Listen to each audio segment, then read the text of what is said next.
Hi, this is Pastor Zach, and you're watching the Midweek Moment for March 26, 2025. Last week, Pastor Rob finished up his small series on what it means to have true faith. In the last week's message, we looked at how the Thessalonian church was an example of what saving faith looks like. They heard the gospel. When they heard, they believed, and then they responded by turning away from idols and the way they lived before and began serving the Lord and living in a way that reflected they truly believed Jesus was coming. The final verse Pastor Rob quoted is one of my favorites. Therefore, if anyone is in Christ, he is a new creature.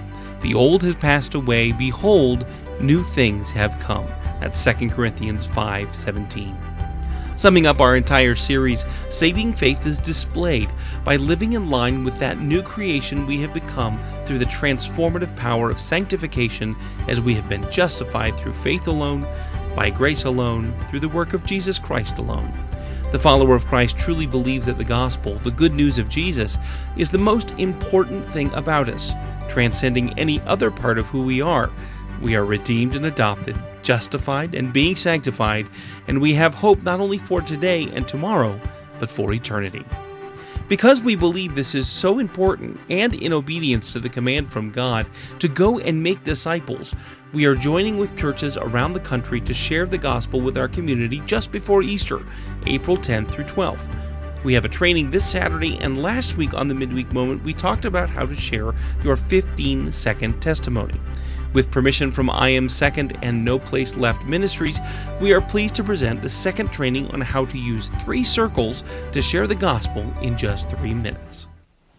If you turn on the television or look at your Facebook feed, it's very clear that we live in a broken world. There's a lot of death, a lot of disease and suffering. But we also see traces of beauty, like the beauty of a sunset or the laugh of a child. And that's because God's design was perfect when He made it. There was no death or disease or suffering. But starting with the very first people, we as humans chose to go our own way and leave God's perfect design. And that's called sin. And sin is what led to brokenness in our world and us and sinfulness. Well, we don't like to be in brokenness, this state that we're born in. So we try to get out. So for some, they try to get out on their own by climbing the ladder of success at work or school, thinking that'll get them out. Others try to get out themselves by doing good things or being religious and going to church and helping people. And while those are great things, they don't get us out of brokenness.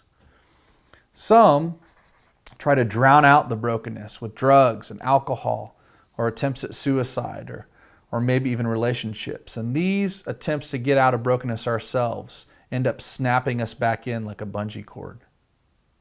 But God loved us so much, He didn't want us to stay in brokenness. So He did for us what we could not do for ourselves. He provided the only way out. And that is through His Son, Jesus. You see, Jesus came down into our world and allowed Himself to be killed on a cross, taking on our sin. And 3 days later, He rose from the dead.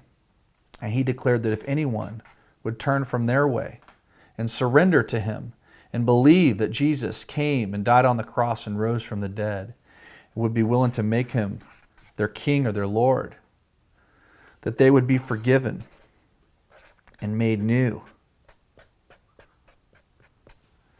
and would then be able to experience God's perfect design for their life.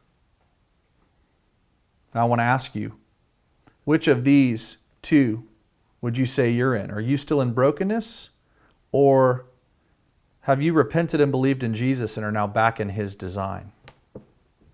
Okay, you're in brokenness. Well, which one of these 2 do you want to be in? Okay, great. Well, is there anything that keeps you from turning from your way and believing in the gospel of Jesus and making Him your Lord, your King? Okay, great. You know, when I chose to make this decision, I prayed a simple prayer, very similar to this picture. I just told God that I'm sorry for my sin, that I left your design, and for the ways that I've tried to get out of brokenness on my own. I'm ready to turn from my way and surrender to you. And I believe that this is true. And I want to make you my Lord so I can become new and experience your design for my life.